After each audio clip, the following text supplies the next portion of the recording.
morning, Amy. I am making deviled eggs today. Deviled eggs are kind of one of those classic retro appetizers, but you know, as retro is starting to become a trend, if you can say that, we've seen more and more deviled eggs put onto menus. Sometimes we make them with quail eggs, sometimes we have caviar with them. Today I'm going to keep one pretty simple. We're going to put bacon on it, which of course bacon and eggs, how can you beat that, with some chives to it. So you want to start out by hard boiling your eggs.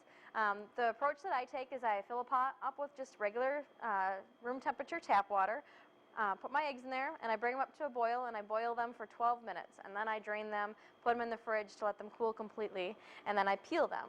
It seems to be a trick that works for me. The shells don't seem to stick too much to the actual egg. And then you want to just cut them in half.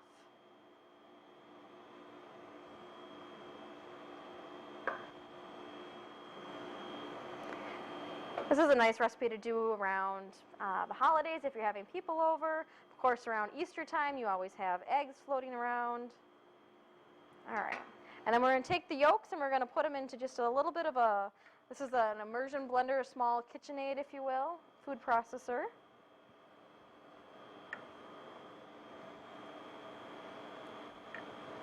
And this is a good recipe to have some kids help you with, too.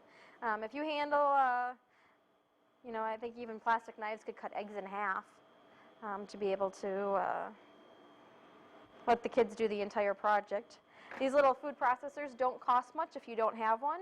Otherwise, you can always just use a fork and you can smash up the eggs with a fork by hand.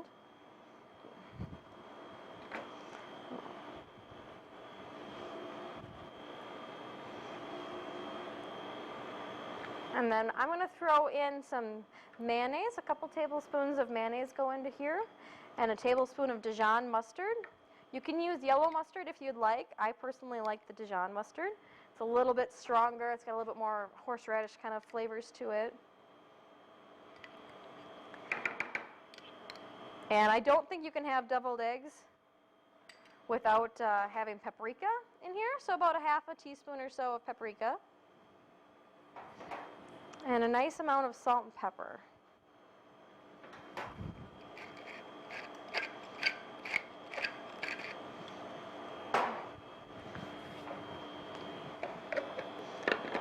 This lid goes right on, a little attachment to turn the blade in the bottom.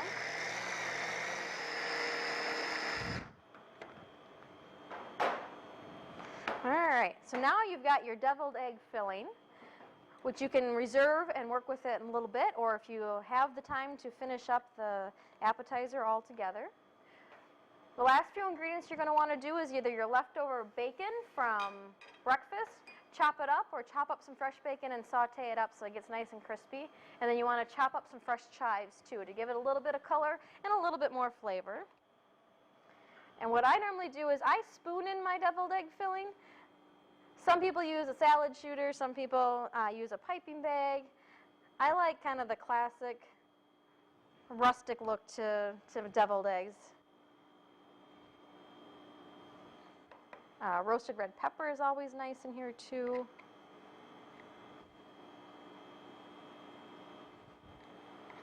I've had some people that have chopped up pickle and put on top of it for something a little bit fun and a little different. Smoked salmon and some fresh dill is an elegant way to present it. All right, so once you get them filled, you can go ahead and top them right away. And like I said, you want that crispy bacon. A few pieces on each little egg.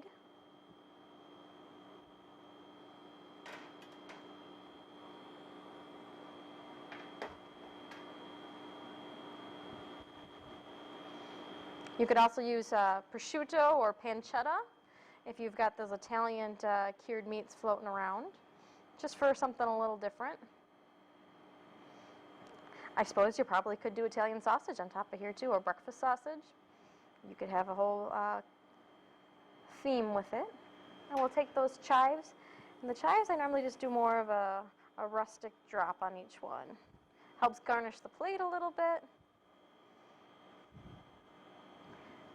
And then in my household, we like black pepper, so I'll just do a pinch of black pepper on each one. And Amy, there you go. That is my deviled eggs with bacon and chives on top.